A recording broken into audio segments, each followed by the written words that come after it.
अदानी जी को हिंदुस्तान के ports, airports, सारे के सारे बिजनेसेस पकड़ा दिए जा रहे हैं। ये कौन कर रहा है? अदानी जी के जो शेल कंपनीज हैं उसमें जो बेनामी पैसा है 20,000 करोड़ रुपए का, वो पैसा किसका है? नरेंद्र मोदी जी ने पहले मेरा माइक ऑफ किया पार्लियामेंट हाउस में और फिर उसके बाद मुझे पार्लियामेंट से निकलवा दिया। आपने पिछले 5 सालों में अपनी आंखों से देखा, बीजेपी के भ्रष्टाचार को आपने देखा और आपने सहा। प्रधानमंत्री जहां भी जाते हैं भ्रष्टाचार की बात करते हैं, मगर जब कर्नाटका के कंट्रैक्टर एसोसिएशन ने नरेंद्र मोदी जी को चिट्ठी लिखी और उन्होंने नरेंद्र मोदी से कहा, प्रधानमंत्री जी कर्नाटक में 40% कमीशन लिया जा रहा है, तो प्रधानमंत्री ने उस चिट्ठी का जवाब तक नहीं दिया। जब यहां पे मैसोर सैंडल सोप का करप्शन स्कैंडल हुआ, जिसमें एक एमएलए के बेटे को 8 करोड़ रुपए चोरी करते हुए पकड़ा गया, प्रधानमंत्री ने एक शब्द नहीं कहा। जब जॉब स्कैम हुआ, नरेंद्र मोदी जी ने एक शब्द नहीं कहा। जब पुलिस सब इंस्पेक्टर को 80 लाख रुपए ब्राइब दिया गया, प्रधानमंत्री ने एक शब्द नहीं कहा। जब असिस्टेंट प्रोफेसर जॉब स्कैम हुआ, प्रधानमंत्री ने एक शब्द नहीं कहा। जब assistant engineer, junior engineer job scam हुआ, प्रधानमंत्री ने एक शब्द नहीं कहा। जब मैं भ्रष्टाचार की बात उठाता हूं, जब मैंने पार्लियामेंट हाउस में भाषण किया और प्रधानमंत्री जी से अदानी जी के बारे में सवाल पूछे, तो पहले उन्होंने मेरा माइक ऑफ कर दिया और उसके बाद मुझे पार्लियामेंट से डिस्क्वालीफाई कर दिया, लोकसभा से निकाल दिया। क्यों? क्योंकि मैं भ्रष्टाचार के बारे में नरेंद्र मोदी जी से सवाल पूछ रहा था। 3 सवाल पूछे। मैंने पूछा कि नरेंद्र मोदी जी, आपका अदानी जी से क्या रिश्ता है? अदानी जी को हिंदुस्तान के पोर्ट्स, एयरपोर्ट्स, सारे के सारे बिजनेसेस पकड़ा दिए जा रहे हैं। ये कौन कर रहा है? क्यों कर रहा है? दूसरा सवाल, अदानी जी के जो शेल कंपनीज हैं उसमें जो बेनामी पैसा है 20,000 करोड़ रुपए का, वो पैसा किसका है? यह सवाल मैंने नरेंद्र मोदी जी से पूछा और नरेंद्र मोदी जी ने पहले मेरा माइक ऑफ किया पार्लियामेंट हाउस में और फिर उसके बाद मुझे पार्लियामेंट से निकलवा दिया, डिस्क्वालीफाई कर दिया। मगर मैं रुकने वाला नहीं हूं। मैं प्रधानमंत्री और कर्नाटका, मैं नहीं डरता इन लोगों से। मैं प्रधानमंत्री और कर्नाटका की सरकार से भ्रष्टाचार के बारे में सवाल पूछता जाऊंगा और इनसे मैं लड़ता जाऊंगा। ये जो पैसा है, 40% पैसा है, ये किसका पैसा है? ये आपका पैसा है।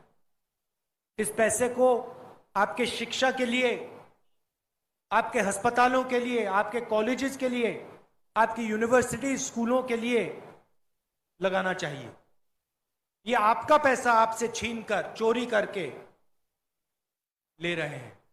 और इसका प्रयोग ये कैसे करते हैं? पिछली बार आपने बीजेपी की सरकार नहीं बनाई थी, पिछली बार आपने हमारी सरकार बनाई थी।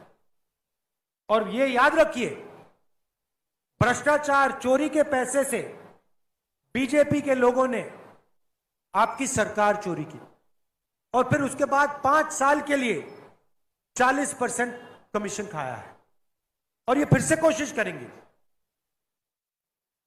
इसीलिए बहुत जरूरी है कि कांग्रेस पार्टी को कम से कम 150 सीटें मिलनी चाहिए, नहीं तो फिर से ये चोरी करने की कोशिश करेंगे। ये जो आपका पैसा है, 40% जो कमीशन खाया है, उसका प्रयोग करके ये फिर से एमएलए को खरीदने की कोशिश करेंगे।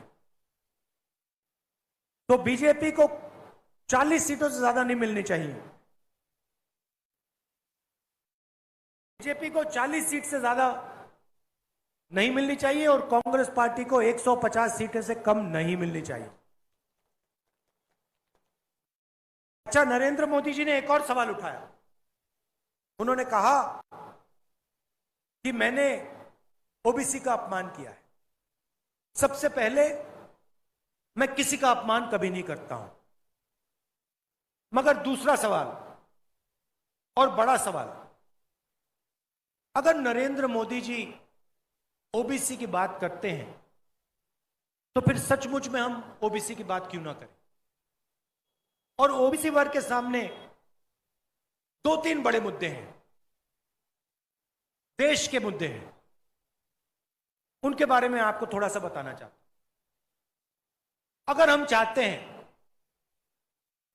कि ओबीसी को ताकत दी जाए, राजनीतिक ताकत, आर्थिक ताकत, तो सबसे पहला कदम हमें यह मालूम होना चाहिए कि हिंदुस्तान में ओबीसी हैं कितना। अगर हम ओबीसी को ताकत देना चाहते हैं तो पहले यह समझना होगा कि देश में ओबीसी कितने हैं, दलित कितने हैं, आदिवासी कितने हैं। अगर हमें यही नहीं मालूम तो हम ओबीसी को शक्ति, ओबीसी को ताकत कैसे दे सकते हैं? जब हमारी सरकार थी, यूपीए की सरकार थी, 2011 में हमने सेंसस किया था और पहली बार हमने सेंसस में सवाल पूछा था कि भैया आप ओबीसी हो, आप दलित हो, आप आदिवासी हो, आपकी जात क्या है? और पूरा का पूरा डेटा हिंदुस्तान की सरकार के पास है, मगर नरेंद्र मोदी जी ने डेटा पब्लिक नहीं किया है, छुपाया हुआ है। दिल्ली की सरकार को मालूम है ओबीसी की कितनी आबादी है हिंदुस्तान में, अगर दिल्ली की सरकार किसी को बता नहीं रहे तो मोदी जी, अगर आप सचमुच में ओबीसी को ताकत देना चाहते हो, आर्थिक ताकत देना चाहते हो, राजनीतिक ताकत देना चाहते हो, तो सेंसस में जो डेटा है उसको पहले आप पब्लिक कीजिए कि देश को पता लगे कि इस देश में ओबीसी वर्ग कितना है, दलित वर्ग कितना है, आदिवासी वर्ग कितना है। अगर आप नहीं करोगे तो कांग्रेस पार्टी यह काम करके दिखा देगी, क्योंकि हम झूठे वायदे नहीं करते हैं। हम सचमुच में ओबीसी वर्ग, दलित, आदिवासी वर्ग को ताकत देना चाहते हैं। हम चाहते हैं कि हिंदुस्तान के लोग, गरीब लोग, कमजोर लोग भी इस देश को चलाने में उनकी हिस्सेदारी हो। तो पहला कदम यह है, नरेंद्र मोदी जी, ओबीसी सेंसस जो है उसका डेटा आप पब्लिक कर दीजिए, देश को बता दीजिए इस देश में ओबीसी हैं कितने। दूसरा कदम,